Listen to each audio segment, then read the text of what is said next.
I'm sad that wasn't on. What a great start. What a Yeah. great start to our first live stream, Melissa. Yeah. Me standing As here I, awkwardly by myself. as I stand Yeah. off You camera. perfect. Looking up stats, making So sure we're actually sad. working. This Yes, is all going really, making really sure we're well. actually live right now. I feel like this starting off Oh, it's poorly. not going yet. Okay. It's starting in 2 minutes. Okay. That's actually probably for the best. Yeah. Okay. Oh, man. There'll be probably a delay too, right? So we may be 30 seconds. It's true. We could. Oh, no, it is going. Okay, we are. Oh, Dope. yeah, there we are. Here we There go. I am awkwardly by myself. Cool. All right, so Frog fans, we are here live on the Frogs Insider post-game show. Melissa Treewasser, Jamie Plunkett, after the TCU Horned Frogs lose to Central Florida, 35-34. Second half The collapse. loss in itself isn't shocking because we Yeah. thought it would be a close game. We thought UCF would do the things that they ended up doing on the field, but the reality is when TCU had a 28-7 lead in the third quarter and then a 31-13 lead with 5 minutes left in the third quarter, UCF outscored TCU 28-3 in the final 20 minutes of this football game, and it just was truly a disaster that unfolded slowly as UCF continued to run the football and run the football and run the football, and then eventually complete a few passes. Yeah, I mean, I thought that UCF did TCU's job was to get far enough ahead that they forced UCF to get away from their game plan, and they were never quite able to put the kill shot down. Yeah. And credit to UCF and their offensive coaching staff. They never gave up on the run because they never had to, because they were able to pick up big chunks time and time again and continually wear down that TCU defensive front. Yes. We saw guys kind of coming off the field multiple times, saw guys getting the hand up. I mean, they did a great job of controlling the line of scrimmage in the second half, especially on both sides of the ball, getting to Josh Hoover in some big situations, completely shutting down a TCU run game that continues to struggle, and really just earning their will in that fourth quarter. Yeah, they put their foot down on the gas and didn't step off of it from a UCF perspective. One of the big moments, by the way, folks, if you see what I'm holding here, these are the smelling salts. They arrived. We will be doing them momentarily. This is our hour of despair, truly. But Melissa, there was a moment there in the fourth quarter. TCU had the ball. They were driving down the field. They were up 31-28 at this point in time, and they get the ball all the way down to the 1 yard line, third and goal from the 1. And this is a moment that Sonny Dykes brought up a couple of times in the post-game press conference. Remington Strickland is in at right guard, backing up Carson Bruno, which he played a lot of snaps in the second half. We don't know if there's something going on with Carson Bruno or not, but Remington Strickland's in the game. He commits a false start, puts them at third and goal from the 6. Josh Hoover's pass falls incomplete. They keep the field goal. He gets pressured. He gets flushed out of the pocket. He doesn't have his feet set when he releases it. That seems like a pretty pivotal moment. And Sonny mentioned afterwards that he thought in hindsight, maybe we should have just gone for it there.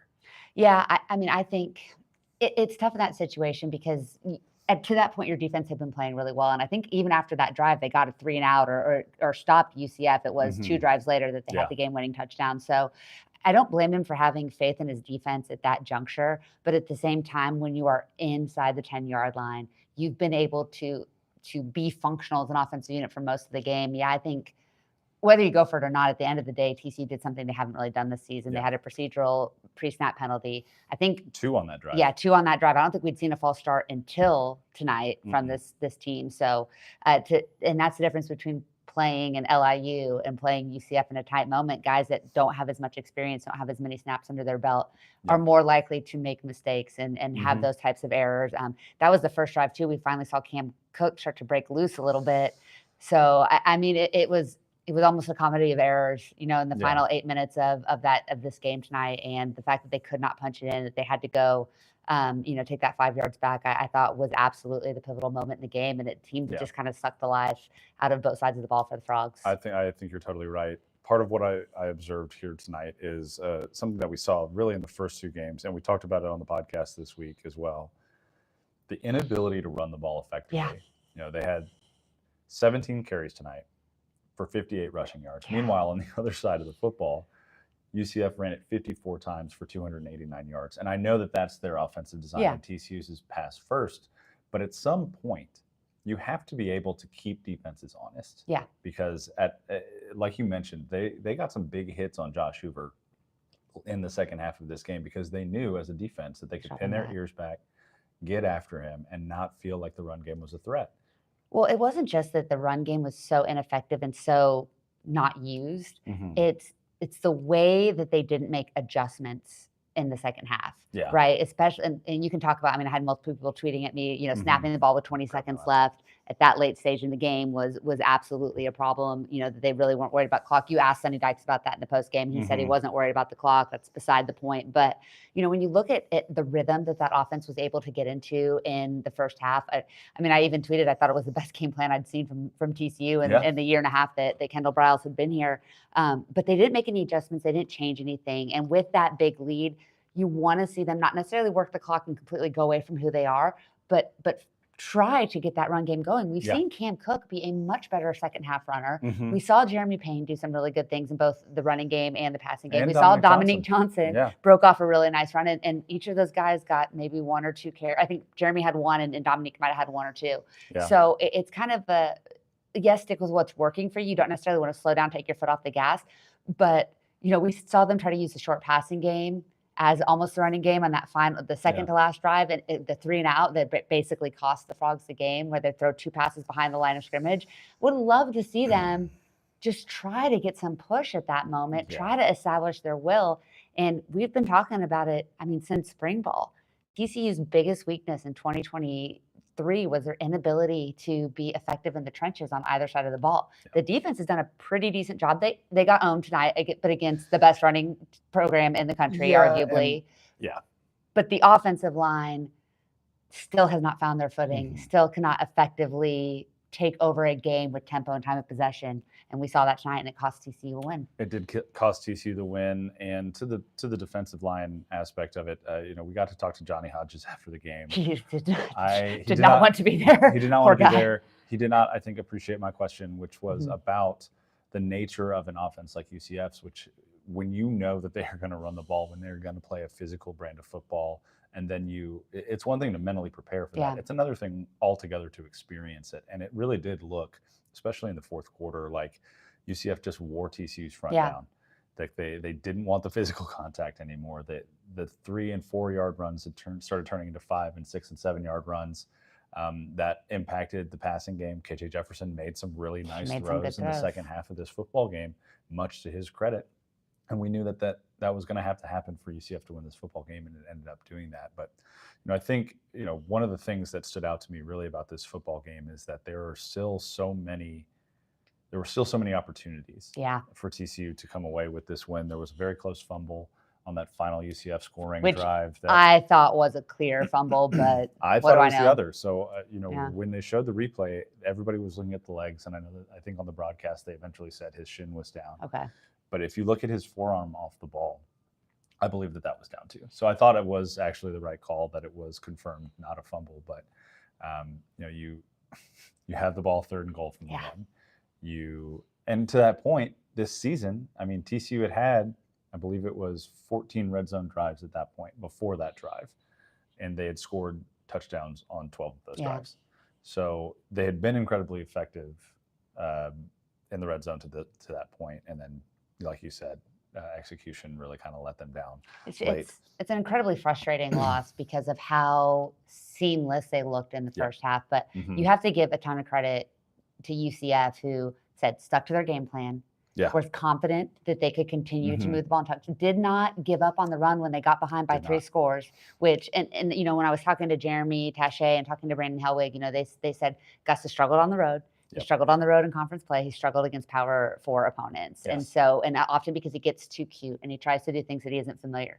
Tonight, they had a very clear game plan. They were able to execute their game plan, and they stuck with it even when adversity hit. Even when they were down 21 points, there was motion on pre-snap motion on every play. God, what a pain they are to defend. It was an absolutely annoying offense to probably game. It was brilliant. I loved it, watching it with the talent that they have. Incredibly talented. Beautiful. I can imagine that Andy Avalos, prior to and during the football game, was pulling his hair out because of the challenges that kind of offense presents. And truly, I don't think that TCU is going to experience an offense like that again this season. No. So But they are going to experience a lot of teams that have a quarterback that's mobile and KJ Jefferson and capable running backs. And KJ Jefferson, once again, gave TCU trouble. And we've seen that in all 3 games consistently. He didn't run for a ton of yards. He didn't need to. No. But when he needed to extend plays, when he needed to get a tough yard or two, TCU had a really hard time even sending 2, 3, 4 guys to him, getting him down to the ground. And they're not going to see another 260-pounder, obviously. But,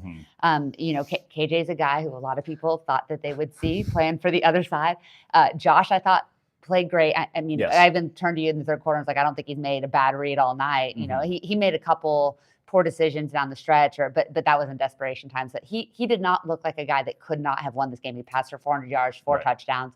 He did everything right. 52 times. Yeah, threw it 52 times. I think that there were some execution issues. I have some questions about the game plan on both sides of the ball in the second half and a lack of adjustments. Yeah. But TCU, like you said, did enough to win. They just didn't get the job done. And it sucks because this environment was awesome.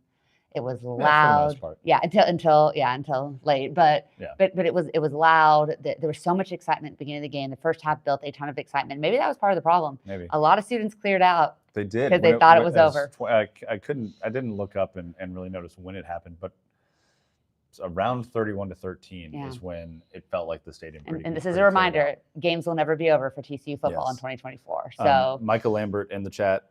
By the way, thanks for everyone that is joining us live right now. If you drop a comment, we will get to it tonight. We're not going to be on for terribly long because it's already 11:20 Central Time. We're both very angry, but we're gonna we still got to do the smelling salts. So. Michael Lambert asks thoughts on the next to last drive. That was the one where TCU got the ball back with just under 5 minutes remaining in the game. 3 and out, 3 straight passes, 2 passes behind the line of scrimmage. And I think it goes back to TCU's inability to run the football. I did ask Sonny about this drive after the game, and he said that he wasn't terribly concerned about the clock at that point. They were just trying to run their offense and get a first down. I understand that. And in hindsight, it's really easy to go back and judge that. At the same time, though, when you're finding your offense in such an imbalance pass to run, and you've already multiple times throughout this game thrown quick passes into the flat, passes behind the line of scrimmage to like emulate a run game or to supplement a run game that's struggling, the defense knows that that's coming. Yeah. And I thought that there was a decent amount of variation when it comes to formation. We saw the diamond formation a couple times, which was nice. We saw a little bit of pistol, which I thought was interesting tonight as well. But at the end of the day, when you've gotten that far down the road in a football game, if you can't do the little things to gain yards on the ground and you become a one-dimensional offense, we saw the result of that tonight. And inversely, we saw what happens when UCF did just enough in the passing game to keep TCU honest. Well, I mean, I just think that back-to-back passes behind the line of scrimmage, like when you said that have not been effective, when you do that in that situation, when you have to get a first down, it made no sense to me, if I'm being perfectly honest, especially when you've had so much success with Jack Besh. I'm using him in the middle of the field. 200 receiving yards. Yeah, he was unbelievable tonight. You've had success with Savion, who is a matchup problem for them. First game of Savion's career with multiple receiving touchdowns. No way. That's an insane stat. You have advantages on the outside, but you throw to your running back behind line of scrimmage, who I don't know that Cam had a positive net gain on a passing play tonight. Right. And then you throw to the tight end, I think was the other one. Was out to Drake. Was that Stabney? I think was the second one. Yeah. So that's probably not what, if you want to do something like that. And then on, what was it, 3rd and 8, you drag Savion. Yeah. So maybe you drag Savion on first or second down. Maybe you use JP in motion and get him out on the edge with his speed and his physicality and able to break tackles after the catch. We saw him do that multiple times. You have a lot of options that you can do that have been effective. You set up we saw that Savion trick play against LIU. You set it up with him in the Wildcat. Maybe that's an RPO option for him. I just felt like in that situation, there were opportunities to do things other than what was called. And again, what do we know, right? I mean, at the end of the day, what do we know? But I just feel like in that situation, I would have liked to have seen a little bit more creativity, a little bit less predictability. And what we got was a 3 and out that ultimately was an absolute killer for momentum. It was pretty devastating. And I think UCF got the ball back with 3:23 left. They didn't end up scoring on that drive, did they? Or was that the drive they ended up scoring? Yeah, that led to the game-winning touchdown. Yeah, it did. All right, Melissa. Also, the fact that I just want to point out multiple times, UCF had short, like towards the end of the half, and then at the end of the game, they were able to use the run game effectively in those 2-minute situations, those 4-minute situations. Again, this is the Gus Malzahn offense, right? When he's at his peak and he has the right talent, they're going to be a problem in the Big 12. Like, that's the one saving grace here is I don't think that this is going to be their best win of the season. I don't think so either. Devastating loss for TCU. It's disappointing for a couple of different reasons. One, you're up 21 points in the third quarter. Don't lose the football game. Two, like you mentioned, Gus Malzahn is 1-4 in road games in the Big 12. Not great. I think he's 2-9 against Power 4 teams on the road as the head coach at UCF. Now 3-9. Not great stats when you're going up against a coach who struggled on the road. And again, they are the best running offense in the country. They came in with over 830 rushing yards, 11 rushing touchdowns, both of which led the country. 289 rushing yards tonight. You knew what they were going to do. And you just couldn't stop it. You just couldn't stop it. Just couldn't stop it. That's a little disappointing, a little concerning from a defense that we've really had a lot of positive things to say on the first 2 games. Well, and Jamie, now you turn around and you come off of this big, highly built, big anticipation conference game, and you got to turn around and play SMU, who's disappointing, and just switch to their running quarterback. And then you go to on a bye. Yes, and coming off of a bye, and you have a very desperate Kansas team as your next Big 12 opponent. This mobile is a with another mobile corner. This is a make or break point. I don't think any of us thought TCU would be 4-0 after the first 4 games. I thought it was definitely possible, but I don't know that was my expectation. If you can turn this into 4-1, you're fine. Right. But if this becomes 2-3, we start to feel like last year and things start spiraling down. So it's not going to get easier. We haven't even hit the meat of the schedule, the hardest part of their conference slate. Yeah. But this can be a wipe it clean. And I thought Josh Hoover did a really good job of giving voice to that he still has great confidence in himself, great confidence in his team. And he did the Bill Belichick on to Cincinnati, basically, to say, and I'm already on to SMU, which is what he has to say. Of course. But I do think that watching the guys walk to the locker room, I do think this one's going to sit with this team in a way that hopefully gets them to have a great practice next week. Maybe it's the motivating loss, right? And we thought that could have potentially been something last year after that first week loss to Colorado. Yeah. Turns out that was a loss that just broke them out of the gate. So we don't know yet which way this team's going to break, like you said, and hopefully it's to the positive. We've got like almost 30 people in here watching, which is awesome. Thanks to everybody that's tuned in late at night.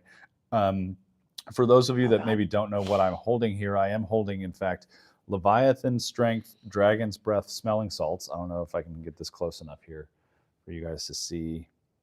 It's not focusing. Focus. There we go. Focus. This is great television. Look at this. All right. Well, it's not focusing, but it's Leviathan Strength Dragon's Breath Smelling Salts. And then I'm holding this because we made a bet with you guys. We said, hey, if you get us to 500 subscribers on the YouTube channel, we will do smelling salts. You did not hesitate. Yeah. Frankly. Thank you for that, guys. We know how you feel about us. It's like all we had to do was, promise you self-harm. And here we are now with over 600, I think 615 subscribers on the channel now. So I'm going to go ahead and Jamie's already planning for 1,000, just so you guys know. There are terrible things coming in the future if we get to 1,000. So just so you know, I just peeled off part of it, but this is the plastic wrap on the top, so it's not like I've replaced this with nauseous already. I just ate. So some context here. Obviously, we're in the Carter late at night, and the press box is like one room over from us. And every post game, the presser provided mini Buffalo Brothers pizzas to eat. And you didn't have one tonight. I haven't eaten it yet. I have it. I've eaten 3/4 of one, and I don't feel like that was the smartest thing. No, I was thinking ahead. Right now. Hey, David, man, you don't have to be here, brother. You can go hang somewhere else. You seem like you really should probably just go to bed. And no, I don't listen to Joe Rogan. So there's that. All right, so I'm going to open this. It says, warning, keep away from children. Do not use if allergic or pregnant. Keep at least 6 inches away from nose. Avoid contact with eyes and mouth. Do not open in confined spaces. Well, hold away from face and open cap at arm's length. Slowly and carefully approach the bottle of salts to your nostrils and inhale a slight whiff. But 6 inches away. It's like this far away. Replace safety cap securely immediately after use. Okay, here we go. Oh my God. I'm very nervous. Oh, brother, that is.